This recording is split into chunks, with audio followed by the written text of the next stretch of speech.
Hello readers! Welcome back to నా చేతి రాతలు. క్రిందటి భాగం అయిపోయింది కదా! తర్వాతి భాగం చదివేద్దాం రండి. నా మనసే పార్ట్ 19. నా ముఖాన్ని తన చేతుల్లోకి తీసుకుని, హా, అన్నీ అవుతున్నాయి.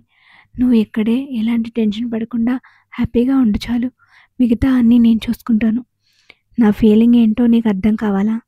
అయితే చెప్తున్నా, విను.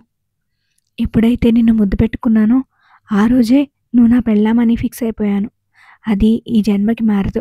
ట్రస్ట్ మీ అన్నాడు నా కళ్ళలోకి చూస్తూ. ఆ మాటలకి నేను లొంగిపోయినా ఏదో మొండితనం మాత్రం వెనక్కి లాగేసింది. నువ్వు ఎప్పుడూ ఇలాగే కబుర్లు చెప్తావు. తర్వాత నేనెవరో తెలియనట్టు బిహేవ్ చేస్తావు. ఇప్పటికి చాలాసార్లు చూశాను. ఇక నా వల్ల కాదు అన్నాను బ్యాగ్ తీసుకుంటూ. కదలబోతుంటే నన్నే చూస్తూ నిలబడ్డాడు ఆ ఇడియట్. ఏంటా చూపు అన్నాను. ఇందాక నేనేదో అన్నాను కళ్ళెగరేస్తూ అడిగాడు. ఏమన్నావు అన్నాను గుర్తు తెచ్చుకుంటూ. నువ్వు నా పెళ్ళామని. పెళ్ళాం గిళ్ళామని పిచ్చివాగుడు ఆగితే పళ్ళు రాలగొడతా కోపంగా తిట్టాను. కార్తీక్ భుజాలెగరేసి, రాలగొడతావో కొత్తవి కట్టించుకుంటావో నీ ఇష్టం, కానీ నువ్వు ఇక్కడి నుంచి కదలడానికి మాత్రం వీల్లేదు అంటూ ఫాస్ట్గా బయటికి వెళ్ళిపోయాడు. నేను బ్యాగ్ తీసుకుని వెనుతిరిగేసరికి మిగతా లగేజ్ డోర్ లోపలికి తోసేసి తలుపేసి బయట నుంచి గడిపెట్టేశాడు. నిర్ఘాంతపోయాను. కార్తీక్, ఓపెన్ చేయి! డోర్ కొడుతూ గట్టిగా అరిచాను. తీయకుండా తీరిగ్గా విండో దగ్గరకు వచ్చాడు. ఎందుకే ఎనర్జీ వేస్ట్ చేసుకుంటావు? నీకు అరిచి అరిచి నీరసం వస్తుంది తప్ప డోర్ మాత్రం తెరుచుకోదు. కాబట్టి పోయి చక్కగా నిద్రపో అని నవ్వుతూ నన్ను ఇంకా రెచ్చగొట్టాడు. సీరియస్గా చెప్తున్నాను, డోర్ ఓపెన్ చేయి అన్నా చాలా సీరియస్గా. కార్తీక్ కూడా సీరియస్ అయిపోయాడు. చెయ్యను. ఏ, నీకేనా మొండితనం? మాకుండదా? పిచ్చి పిచ్చి ఆలోచనలు పక్కన పెట్టి నోరు మూసుకుని నిద్రపో. నైట్ అంతా నిద్రలేదుగా. నిన్ను అయినా నిన్ను అడిగేదేంటి? బామ్మ, నిద్రలేచే టైం అయింది కదా.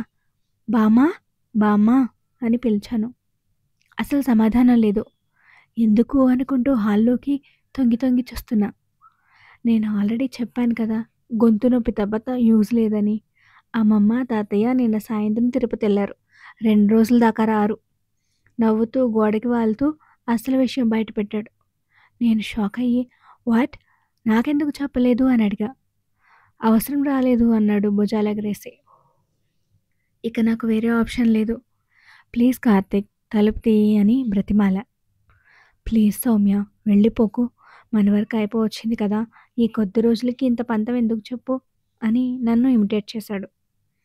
పంతం కాదు, నాకు ఇష్టం లేదని చెప్పా కదా. పైగా నా పెళ్ళి, నేను ఇంటికి వెళ్ళాలనుకుంటున్నా అన్నా సీరియస్గా. పెళ్ళా? అయితే అసలు కాలు కూడా బయట పెట్టనివ్వను. ప్లీజ్ కార్తీక్, ఎందుకు ఇలా ఏడిపిస్తున్నావు? నేనేం చేశా నిన్ను? ఏం చేసావా? అది నా నోటితో చెప్పాలా? చెప్పకపోతే నాకు ఎలా తెలుస్తుంది కార్తీక్? అయినా ఇదంతా అనవసరం. నేను వెళ్ళిపోతానంటే నీకేంటి ప్రాబ్లం? డోర్ ఓపెన్ చేయి అన్నాను గట్టిగా. ప్రాబ్లం ఏంటా? నువ్వున్నావే, పెద్ద రాక్షసివి. ఆవేశం ఎక్కువ, ఆలోచన తక్కువ. అస్సలు నమ్మకూడదు నిన్ను.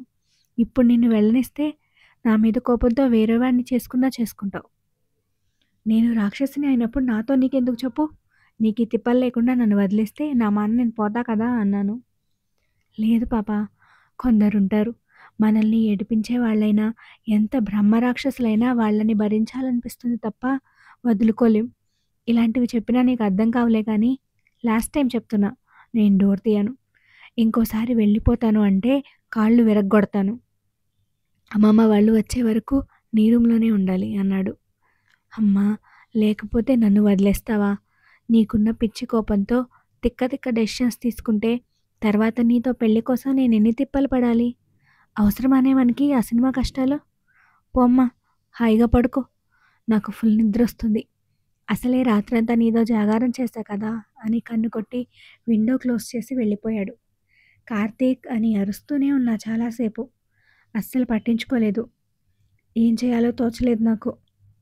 అతని వల్ల కలిగే బాధను తట్టుకోలేక తప్పించుకుందామంటే ఇలా గదిలో బంధించేశాడు. అన్నీ తన నిర్ణయాలే. అన్నీ అతని ఫీలింగ్స్ గురించే. ఏమనుకుంటున్నాడు నా గురించి? నా ఫీలింగ్స్ గురించి పట్టింపలేదా? నా మీద నాకు హక్కు లేకుండా చేస్తున్నాడు.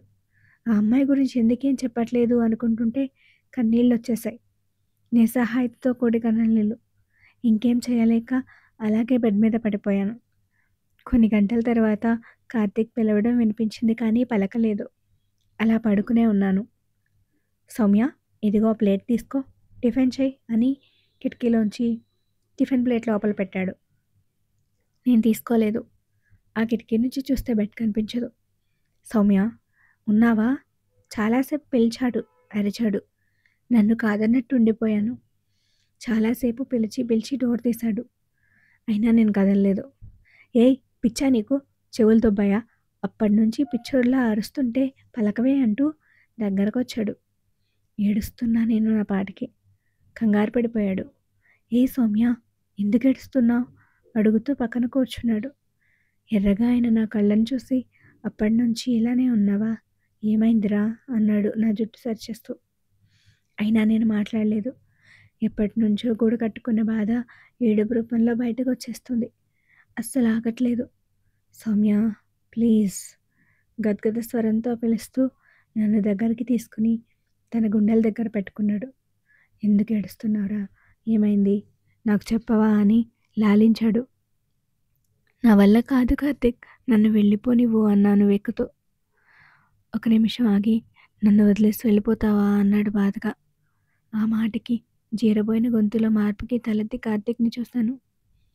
చాలా రోజులు నువ్వు మాట్లాడకపోయినా కనీసం దూరం నుంచైనా చూసుకుని తృప్తి పడేవాడిని.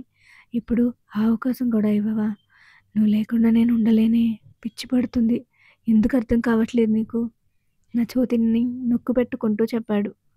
అయితే నేను వెళ్ళొద్దా అని అడిగాను కార్తీక్ కళ్ళలోకి చూస్తూ. వద్దని తల అడ్డంగా ఊపాడు. వద్దు ప్లీజ్ అని బ్రతిమాలుతున్నట్టున్నాయి అతని కళ్ళు. వాటిని చూసి నా మనసు చలించినా మరింత బాధను తీసుకోలేను కదా. అయితే నాకు ఈ విషయం చెప్పు, దీపు ఎవరు అన్నాను. వెంటనే అతని మొహంలో మార్పు వచ్చింది. తన గురించి నీకెందుకురా, బ్రేక్ఫాస్ట్ చెయ్యి అన్నాడు నన్ను లేపి కూర్చోబెడుతూ. లేదు చెప్పు, నేను తెలుసుకోవాలి. లేకపోతే ఈ ఆలోచనలతో పిచ్చిదాన్ని అయిపోయేలా ఉన్నా.